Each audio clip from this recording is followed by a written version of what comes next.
سرگزشت ایک کمسن سپاہی سالار کی، جو ایک مظلوم بہن کی پکار پر ہندو راجاؤں پر چڑھ دوڑا۔ تاریخ اسلام کے اس جرنیل نے بہادری، شجاعت اور قوت ایمانی سے نہ صرف سندھ کو فتح کیا بلکہ اپنے حسن سلوک سے وادی سندھ کو اسلام کے نور سے منور کر دیا۔ توحید پہ جان نشاور کرنے والے اس سپاہی کی کہانی شروع کرنے سے پہلے آپ سے گزارش ہے کہ ہمارے چینل گلوبل نالج کو سبسکرائب کریں اور گھنٹی کے بٹن کو ضرور پریس کریں تاکہ ہماری ہر آنے والی ویڈیو آپ تک بآسانی پہنچ سکے۔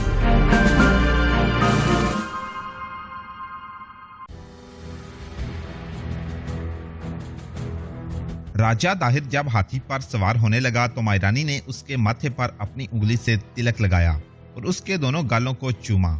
مائی رانی اس کی بہن بھی تھی اور بیوی بھی۔ بڑے پنڈت نے داہر کے گلے میں جنگجو ڈالا۔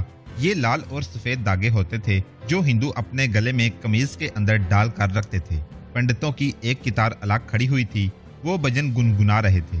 راجہ داہر کا ہاتھی پر سوار ہونا ایک تقریب تھی۔ اس نے ہودے میں قدم رکھا تو دو کنیزوں نے جو پہلے سے ہودے میں موجود تھیں اپنے کندھے داہر کی بغلوں میں رکھ دیے، جس طرح بیساکھیوں سے کسی لولے لنگڑے کو سہارا دیا جاتا ہے۔ داہر ان حسین بیساکھیوں پر اپنے جسم کا وزن ڈال کر ہودے میں داخل ہوا۔ اس کے اشارے پر محاوت نے ہاتھی چلا دیا۔ بدمست ہاتھی سونڈ اوپر کر کے بڑی زور سے چنگارا۔ اس کے ساتھ ہی ایک نعرہ بلند ہوا، راجہ داہر کی جے ہو۔ یہ نعرہ 3 مرتبہ لگا۔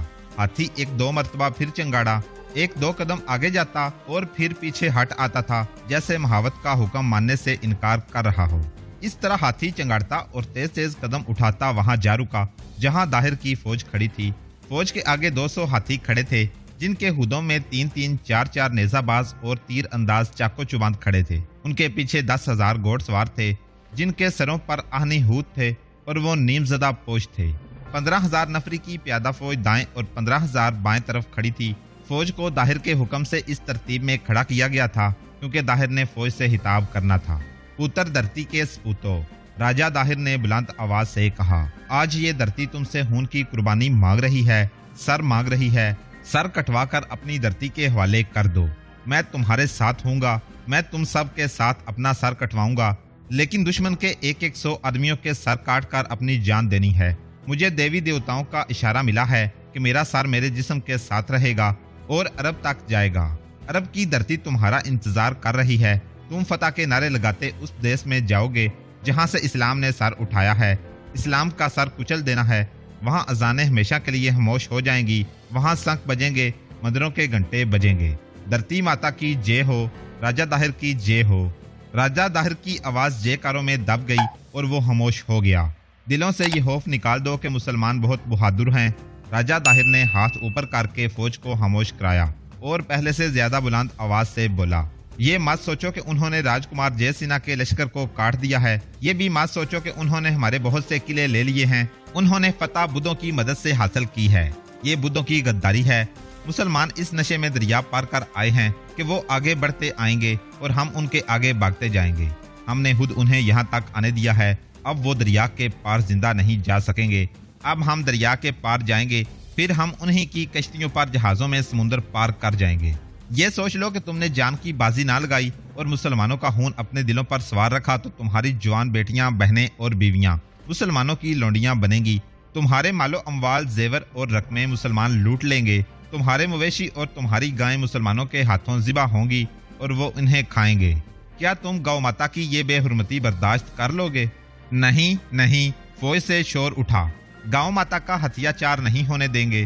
تاریخوں کے مطابق داہر نے اپنے لشکر کے خون کو گرما دیا، انہیں دیوتاؤں کے قہر سے ڈرایا اور انہیں دیوتاؤں کی خوشنودی اور انعامات کے سرسبز باغ دکھائے۔ اس نے گزشتہ رات اپنی فوج کے حاکموں سالاروں کو بلا کر احکام دیے تھے۔ ان کے اپنے وزیروں اور مشیروں سے مشورے بھی لیے تھے۔ اس کے مشیروں میں محمد حارث الافی بھی تھا، جسے داہر اپنا مخلص دوست اور عقل مند مشیر سمجھتا تھا، لیکن الافیوں کے اس سردار کی وفاداری عرب اور اسلام کے ساتھ تھی۔ اگر اس وقت خلافت بنو امیہ کی نہ ہوتی تو یہ 500 عرب مکران میں نہ ہوتے۔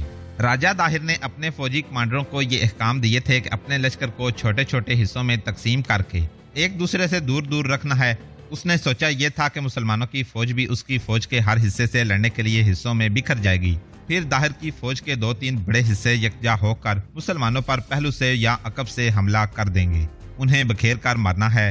داہر نے کہا، آمنے سامنے کی جنگ اس وقت شروع ہوگی جب عربی فوج تھک کر چور ہو چکی ہوگی اور اس کی بہت سی نفری زخمی اور ہلاک ہو چکی ہوگی۔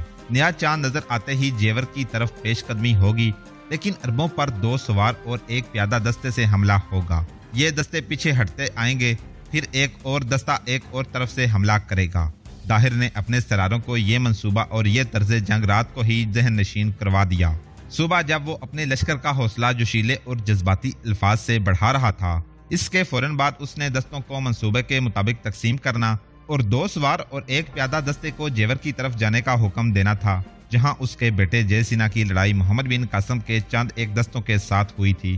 داہر کو مخبروں نے اطلاع دی تھی کہ مسلمانوں کی فوج ابھی وہیں ہے اور اس کی پیش قدمی کے کوئی آثار نظر نہیں آتے۔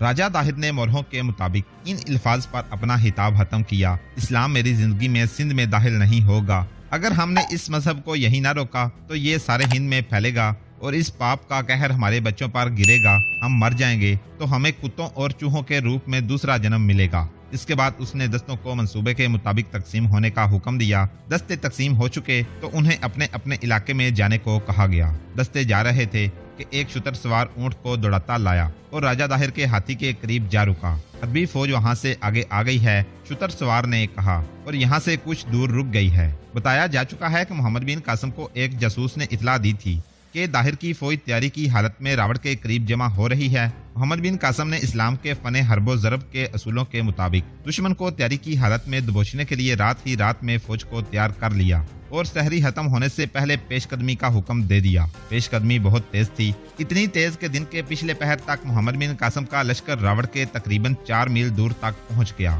اس سے داہر کو یہ نقصان اٹھانا پڑا کہ اس کا منصوبہ تقریباً بیکار ہو گیا۔ پھر بھی داہر نے اپنے دستوں کو جہاں تک ممکن ہو سکا تقسیم کر کے اپنے اپنے علاقے میں بھیج دیا۔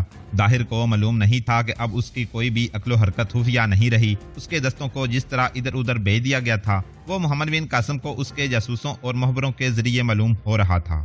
راجہ داہر کو رخصت کرنے کے لیے جو لوگ آئے تھے وہ وہاں سے واپس چل پڑے۔ ان میں پنڈت بھی تھے، کچھ درباری تھے، مشیر بھی تھے، راجہ داہر کی بیویاں اور داشتائیں بھی تھیں، اور ان میں مائرانی بھی تھی اور حارث الافی بھی تھا۔ مائرانی نے اپنی پالکی میں بیٹھ کر واپس جانے کی بجائے کسی سے کہہ کر گھوڑا منگوایا اور اس پر سوار ہو گئی۔ حارث الافی اپنے گھوڑے پر سوار سب سے الگ جا رہا تھا۔ مائرانی اپنا گھوڑا اس کے قریب لے گئی۔ الافی مائرانی نے محمد بن حارث الافی سے پوچھا، مہاراج تمہارے مشوروں کو بڑی جلدی قبول کر لیتے ہیں، کیا تم یہ مشورے مہاراج کے ساتھ وفاداری کے طور پر پیش کرتے ہو یا تمہاری خفیہ وفاداری کسی اور کے ساتھ ہے؟ تم نے یہ کیوں پوچھا ہے؟ الافی نے پوچھا، کیا تمہیں میری وفاداری پر شک ہے؟ ہاں، مائرانی نے جواب دیا، کبھی کبھی شک سا ہونے لگتا ہے۔ تم آخر عرب ہو اور یہ تم خود کہہ چکے ہو کہ مسلمان ہو کر تم کسی مسلمان کے خلاف ہتھیار نہیں اٹھاؤ گے۔ اس سے مجھے شک ہوتا ہے کہ تم درپردہ عرب کی فوج کے ساتھ ہو اور مہاراج کو ایسے مشورے دے رہے ہو جس کا فائدہ عربوں کو پہنچتا ہے۔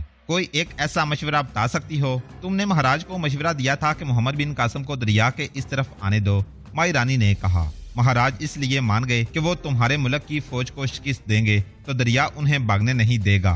تم اگر یہ مشورہ دیتے تو بہتر ہوتا کہ عربوں کو دریا پار کرنے کا موقع دو اور وہ جب دریا پار کر رہے ہوں تو ان پر تیروں اور برچھیوں کا می برسا دو۔